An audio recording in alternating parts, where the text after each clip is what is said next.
Lindsay Frame Buss, and I do what I call distress and intimacy coordination on sets, on films, and projects. And I've been an acting coach for over 20 years.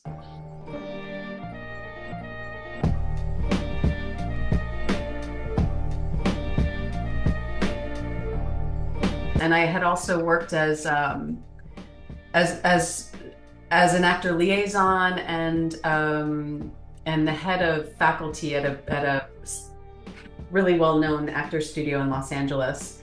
And so I'd always interacted face to face with actors and supported through conflict resolution and helping them sort through and support them when they were moving through difficult times in their careers. And so in 2022, I saw the article that SAG had released accredited training programs for intimacy coordination.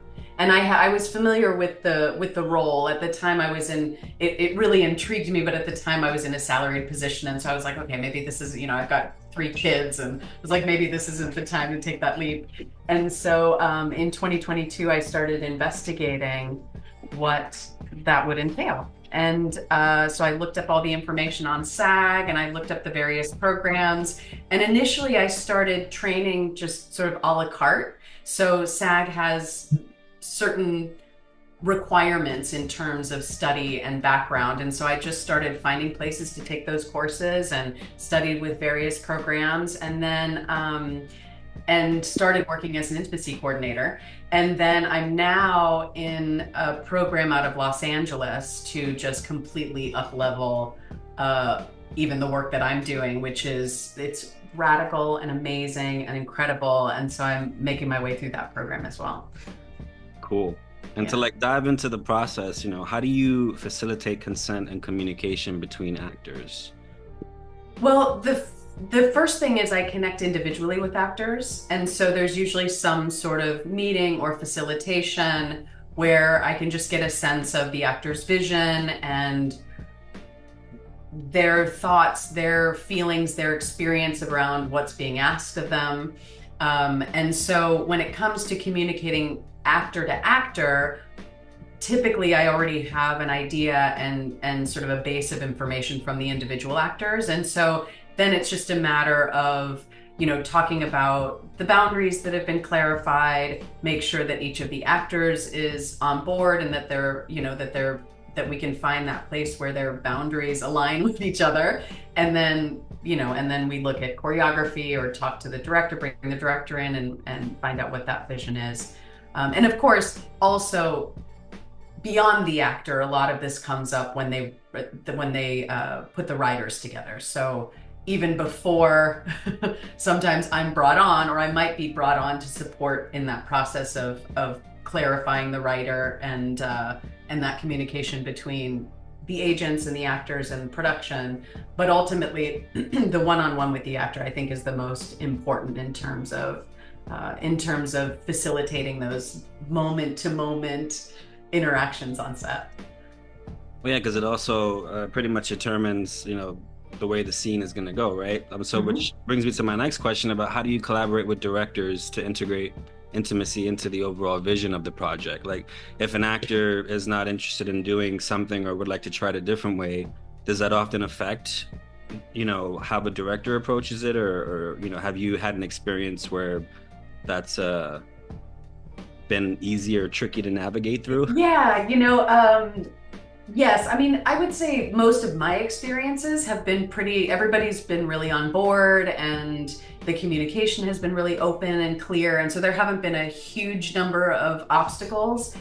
That said, intimacy is an incredibly vulnerable thing, right? For any place that we're experiencing it, it's a very vulnerable space.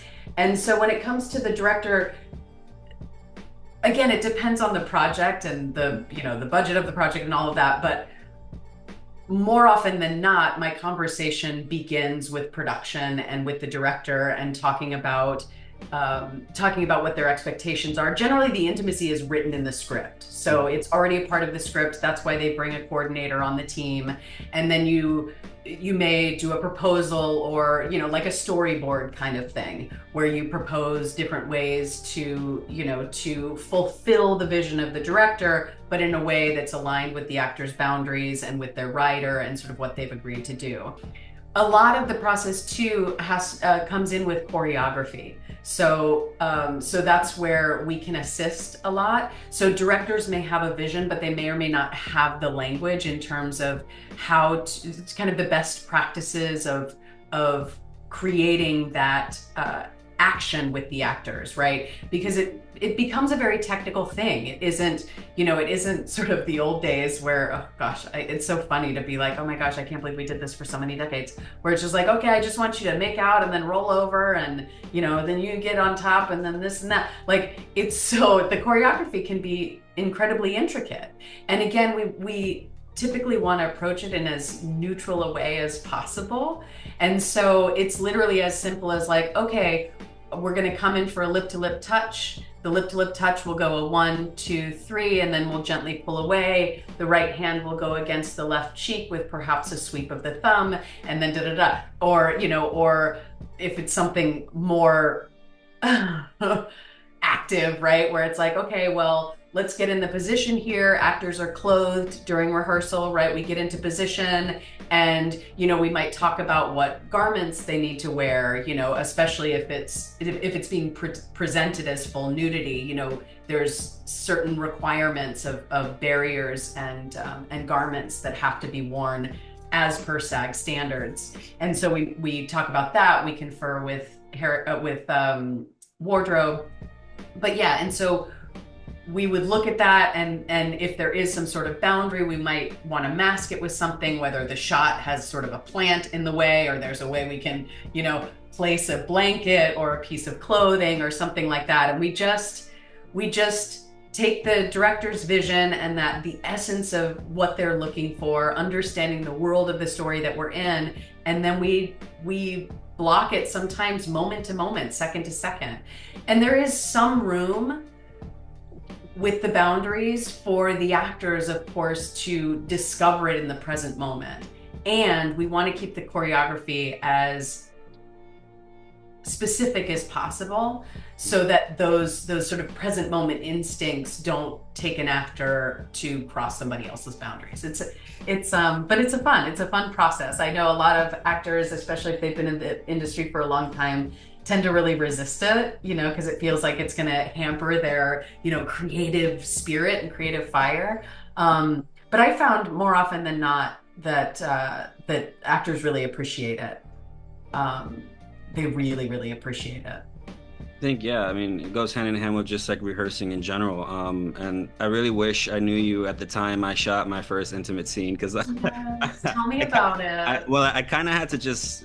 So it was my third film that I ever shot, directed. And we had wrote a scene that was mainly meant to showcase the discomfort of the main character, where he walks into this party, he's about to handle a transaction, and right in front of his face, two girls are just, performing cunnilingus on each other, but they're like right in his face. So like I did the blocking where it was all a one take. We start off with the party guy answering the door, so we follow him, we see his butt, and then he like reveals himself to the guy, and then the girls are in the background until they end up in the forefront. So the people in the background, basically the two characters who are talking, they're like in the distance while the girls are in front of the audience for the most part. So you don't really see, like, you get what's going on, but you don't like see it. There's like some, frontal nudity. But, what was interesting about that was it brought me back to what you said about how intricate the movement was, because that was one thing I didn't think about going into it. Like, I was just like, as a director, you want to like focus on your role and not wear all those hats. But, when you're doing an indie production, you kind of have to do that.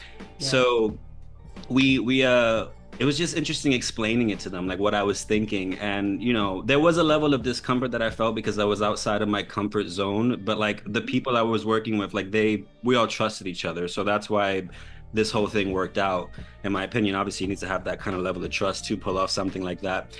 But yeah, I mean, that brings me to my next question. Like, how do you handle discomfort or uncomfortable situations during a scene, like when, something is just too much for an actor? How do you navigate that and still get what you're set out to get?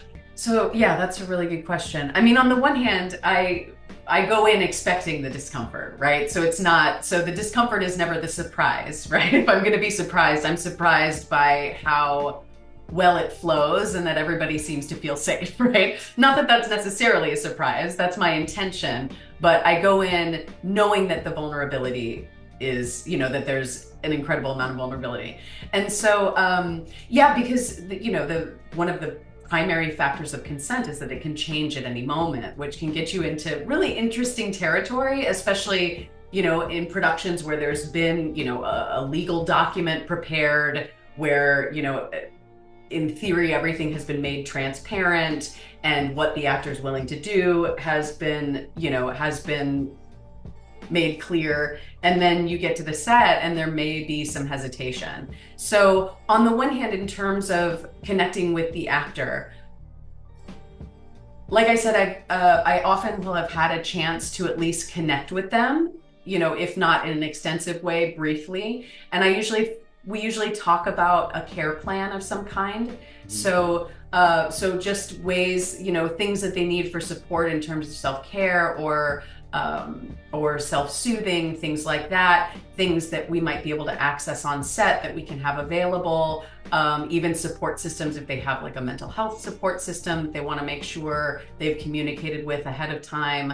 I also work a lot with somatic techniques, so breath, grounding, or orientation, all of these things to help to support the nervous system to regulate when it needs to regulate, or to guide someone through when they're in, a significant state of dysregulation.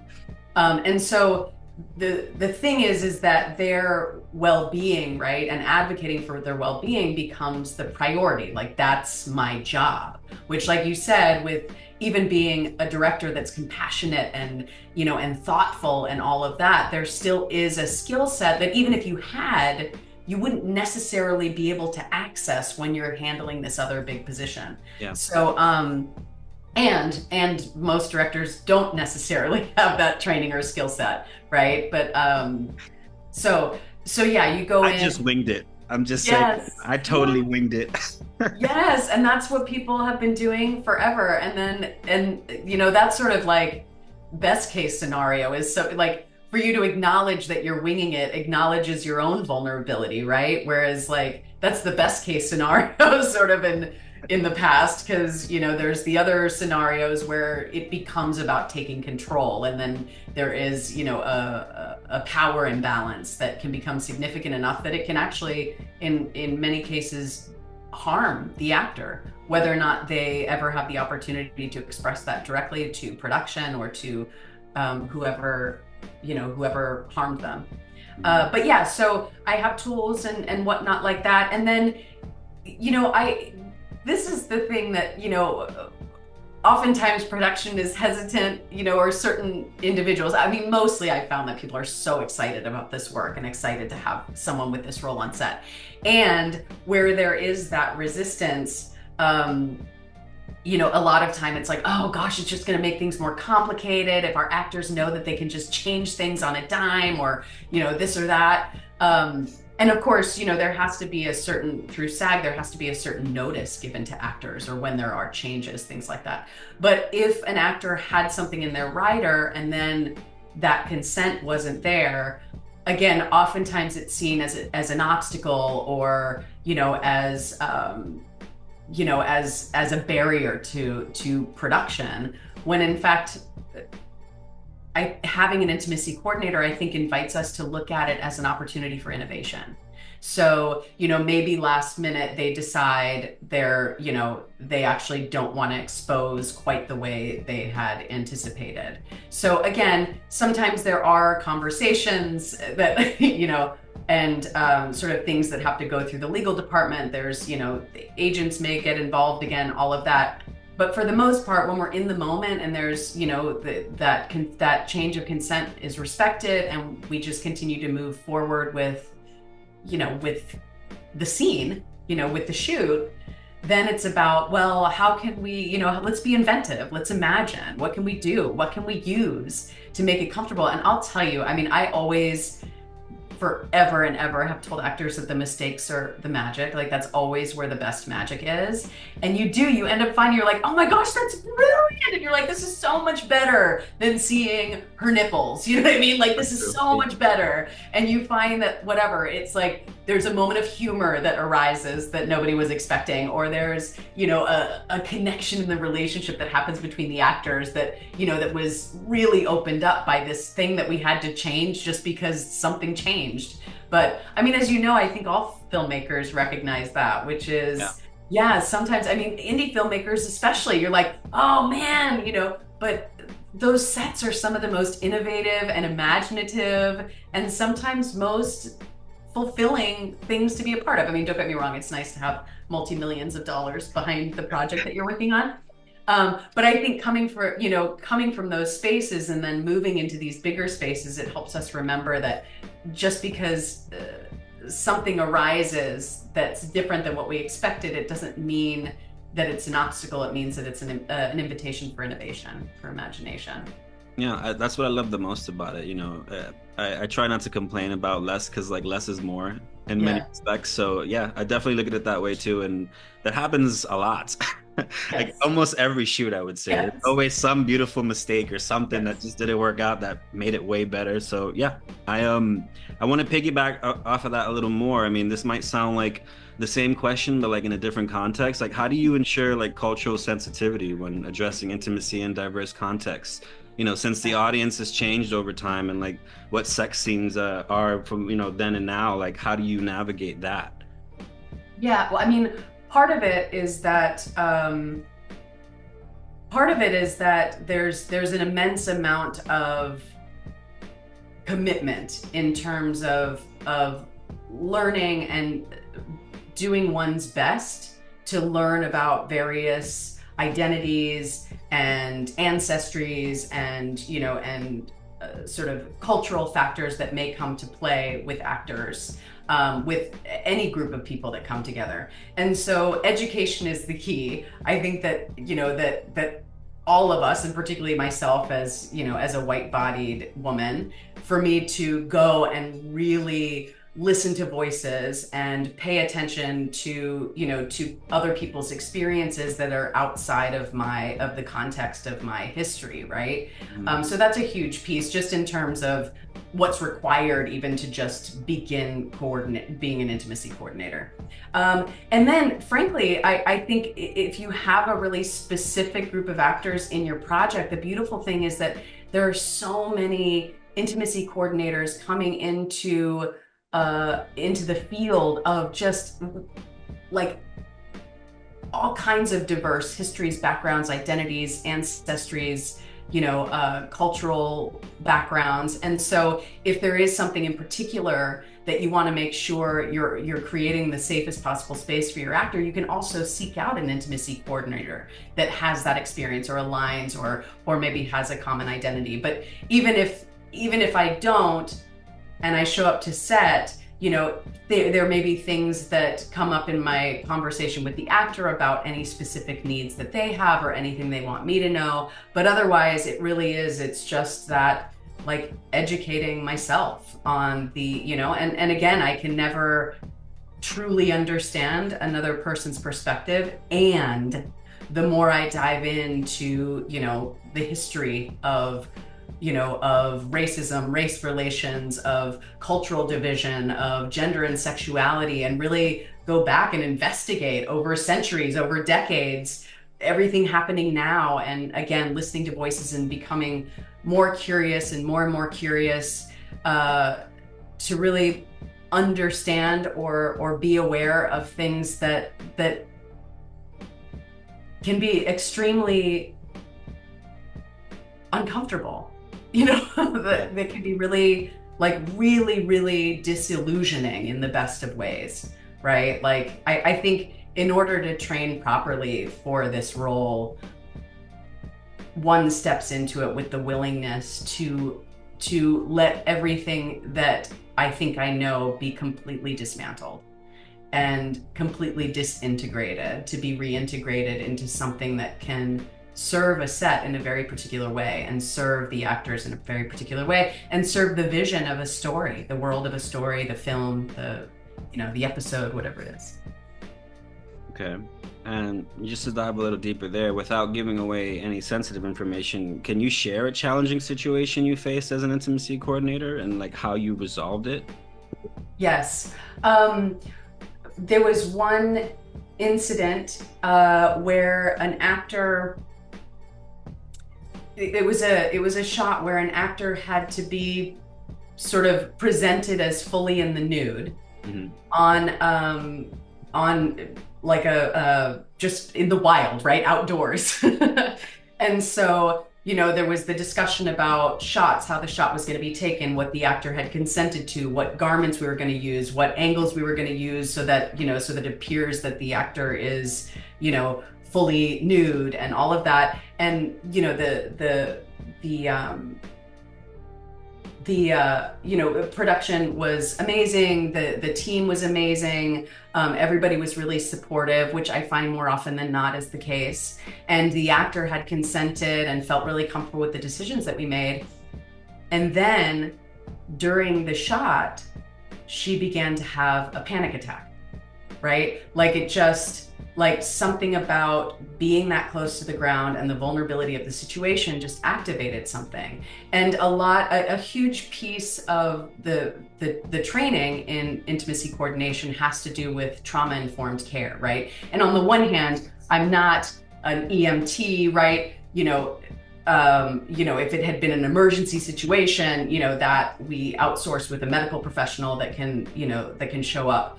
But in the moment, it's mental health first aid and trauma-informed care are two of the huge components to what we need to be prepared for as an intimacy coordinator. And so that it was just about, everybody, cameras cut and everybody steps back and we give space to the actor. You bring, their clothing, their robe, their wrap, and just make sure, attend to their needs. Do they need water? Do they need to breathe? Whatever it is that they need, and get the body regulated. And then decide. We did end up taking a break and coming back to the shot, but there was also the discussion of we may have to move on. We may have to say, we got this and move on if the actress isn't willing to come back and finish up the shot. So an instance like that have happened. I mean, thankfully it wasn't so severe again that we needed a medical team or needed to, have a paramedic or anything like that. And it's still significant. The response of a body like that is significant in the moment. And so on the one hand, everybody was invested in the actress being okay, right? And being taken care of and feeling safe in the space. And it's just really helpful to have someone there that has developed a very particular relationship with the actor, that understands, because oftentimes I'll, part of my conversation is asking like, when there is any sort of overwhelmment or dysregulation to the system, what does it typically look like for you? Oh, well, I tend to have a hard time breathing, or, my hands get numb, or, and we'll even discuss sometimes, are there any indicators that I can look for? Oh, if I start getting really quiet, or if I start looking around, or, we just sort of talk about how their bodies communicate. And so thankfully in this instance, the actor communicated pretty quickly. We were able to stop the shot and just get in there and make sure that she was taken care of. And she did feel safe and supported enough to come back. Again, not that it's about safety and support, it's a matter of her consent, but she did decide to come back. And this is why you're a hero. Yeah. This is why. Yeah. What do you love about intimacy coordinating? What was it about this that, gets your heart beating? Oh gosh, there's so many things. Let me just, the first thing I was going to say is I love actors. I've worked with actors. I've supported actors for decades. And I believe in people being in spaces where they can feel supported, and I think that in creative environments, like in the true creative process, I mean, so much of how we think about the creative process is colored by the systems of the industry and certain constructs that we have to manage and function through.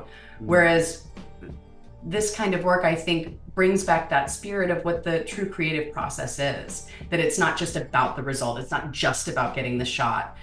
Yes, as a community working towards a common vision, that is an important piece. And it's also about the human beings. It's also about about the process moving the most smoothly, because everybody understands that they're seen and they're acknowledged and that their needs are respected. And there's always the fear, in our sort of mindset that, like, oh, if you let everybody know they're going to be respected, they're just going to take up all the time being respected. And these things can occur. Of course, humans are quirky. We have personalities, right? We have histories. Like, we're very complex and we can be very complicated beings.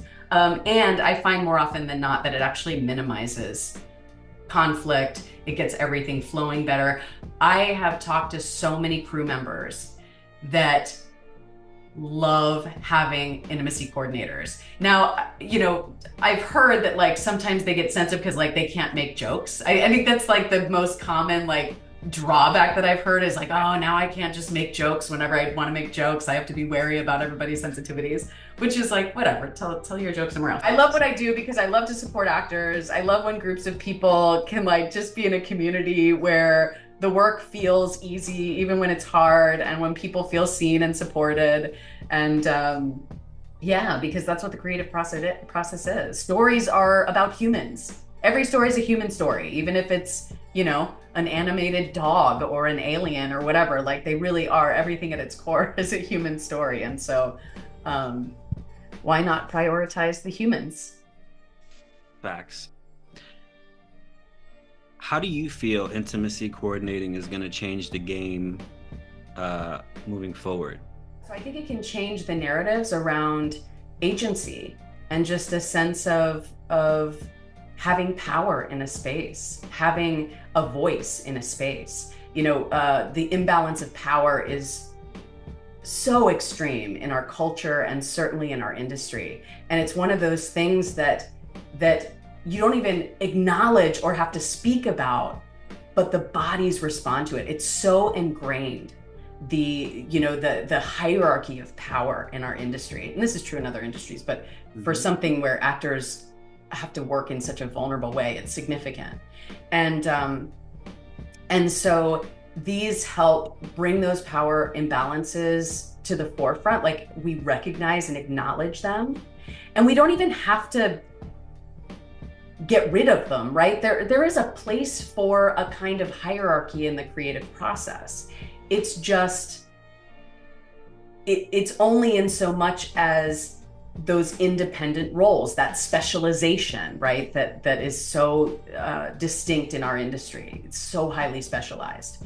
And so I think what it does is it exposes those power imbalances and the elements of those power imbalances that can cause harm, that can lead to manipulation, taking advantage of, and frankly, emotional and physical violence and abuses. And this is something that's been happening for decades and decades and decades. And the reason we don't know more about it was because nobody spoke up about it, particularly women, but women and men, because of that power imbalance, because you could lose everything if the wrong person, said something to eliminate you from the industry. So I think that agency for actors, that sense of having a voice in the process, I think that's huge. The other thing too is it's getting us to look at these sort of stereotypes or archetypes. Like, for example, when you take this sort of archetype of the diva, right? And, everybody's whispering at the craft table, like, oh God, they're just such a pain in the ass, or, whatever the case may be, or like, those things you're like, oh yeah, they asked for this and that, and they wash their hair with bottled water, or, whatever it is, all those things you hear about stars, right? But when you look at the concept of a diva, and I'm trying to think of what the word is for the male counterpart. Do we have a word for that, or do we I mean, like a just? prima donna. Yeah, we don't really have a male word, right? And there's a bunch of real Yeah, there's. arrogant a-holes I out there. still We just call the don't have a males word for it. divas. Like Yeah. that's just. But that's part of the power imbalance. There has been gender, the gender binary has played a huge role in power dynamics in the history. I mean, it's changing significantly, but in the history. But anyway, if you look at that construct or that experience of a diva from a trauma-informed lens, or from a lens of with sensitivity to vulnerability, to cultural differences, to ancestry, history, you begin to understand it in a very different way. And so it dissolves that opportunity for cattiness and gossip and all of that, and or at least the power that can hold over an actor, because frankly all of that only exacerbates whatever isolation or whatever extreme needs the so-called diva has, right? And a lot of those things, they're about us, somebody's attempt to feel safe. And this is the space that they've created around them to feel safe. But again, I think the thing about the way that we functioned historically, and this is the stuff that I came to hear for the first time and understand again as like a privileged white-bodied human being moving through the world, is really that idea of the personal and the collective being, just in the field of liberation, right? That idea that there is the personal liberation, but it cannot occur without the collective liberation, and vice versa, right? And so it's about the collective. Whereas if you look at that idea of the diva, right, it's a very personal, it's become very insular, and it's part of that construct of separation, that I need to isolate, I need to create these protective mechanisms around this body, or this body won't be safe. And so even just facilitating communal relationships, facilitating, communication between actors, having an advocate for you, a lot of that can even soften those sort of outward personality traits that can tend to cause friction on a set. You tend to look at everybody as like, oh, what an interesting way that they choose to feel safe, or to feel agency, or to feel a sense of power in this space. And because historically we've had to work so hard as actors, right? Oh, we've had to work so hard for decades and decades, and we finally get the role, and we finally are A-list or B-list or whatever, right? We're finally have our name on the marquee, or we're, on the red carpet or whatever.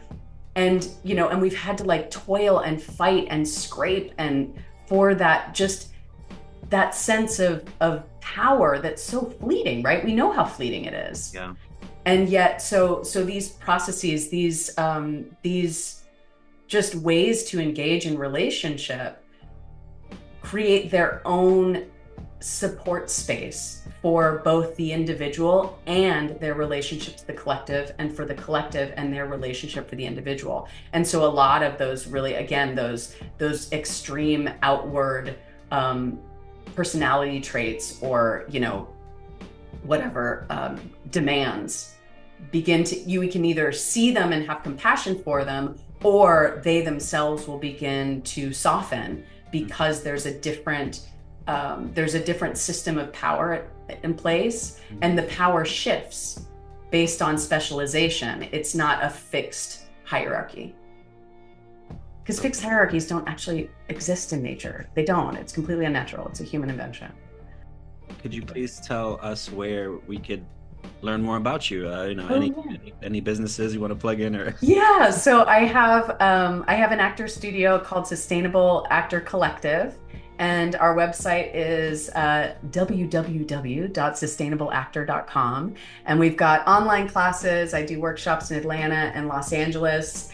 It also has information for sustainable storytelling, which is my work as a distress intimacy coordinator. However, I am on hold for a short period of time as of now until I complete my studies with an amazing program called Cintima, which I researched extensively, and it is an incredible, radical, beautiful program run by absolutely phenomenal human beings.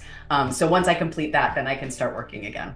I didn't really know going in all those things you had mentioned today. Like that was important. Because again, you know, we all knew each other, but I know that there are sets where people don't know each other and things and motives and a whole bunch of things clash. So it's important to hear about this. Definitely didn't. Oh, and even knowing each other, you know, there's still elements that can arise, you know, like for the most part, that's a really amazing, and especially to have a director that's so thoughtful and present.